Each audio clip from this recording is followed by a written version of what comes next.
with Catholics.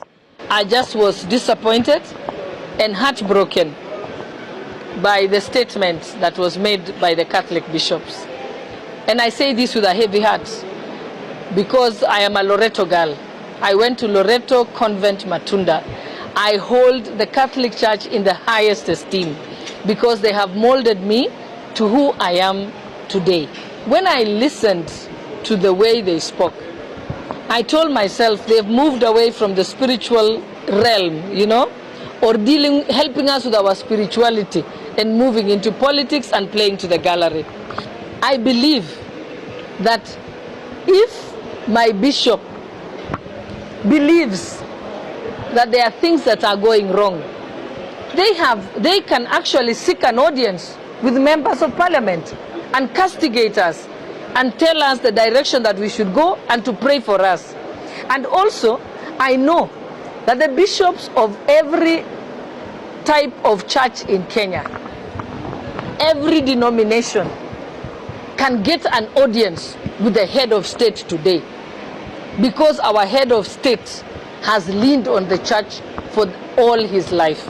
So if really they want to support him and pray for him, then they should have if they ask for an appointment at State House today, the bishops will get an appointment ahead of me.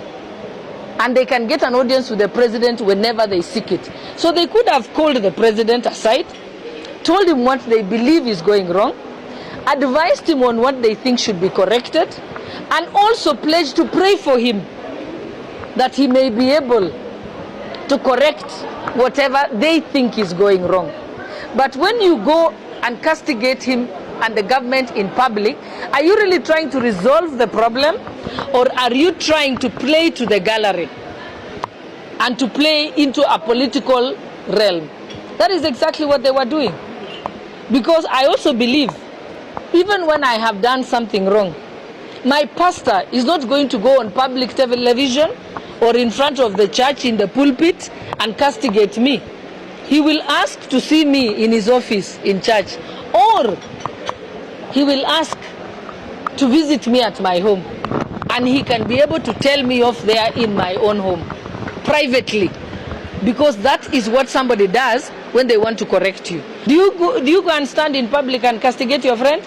And then to make alarming statements that there is anxiety in the country, there is corruption in the country, without stating what exactly is corrupt. If politicians are corrupt, it's very simple. The head of the Ethics and Anti-Corruption Authority is Bishop Oginde. They can be able to go and report us, and then we can be investigated. Because also, they are not teaching us the right way to do things. They are being alarmist. That is exactly what they have done. And when you say that there is disappearances and deaths and so on, without acknowledging that the Inspector General had come forward and acknowledged how many women had been killed, gave a progress report on where it is, because also what the church should be advising, saying, we think the challenges with these femicides has got to do with this. Like, for example, I've been very vocal in speaking to women and telling young women, please do not agree to have a date in a private place. Have it in a public place. You see, I'm teaching them life skills. I'm also telling them, do not allow yourself to go to a place where you are at the mercy of that person. I taught my daughter that always. I say, you don't go on a date to someone's house. You do not go to private parties in someone's house. You can go to a public place. You're safer there. You teach them about the issue that somebody can spike their drink, and you tell them, do not take a drink that you have placed on the table. Be careful. Don't take water anywhere and anyhow, because this is how the world is. Caution them about social media. We always have been telling young people, I know sometimes you communicate with someone on social media until you think you know them. I say, no, you actually don't know them. Because the world has changed. That's how young people communicate. During my time, you met an actual person, and you probably met them with their brother or their sister. So it was real. You could tell the character of the person. But the character that somebody manufactures in the social media is very different. So I would expect the churches to be preaching that. Not saying there is femicides. help us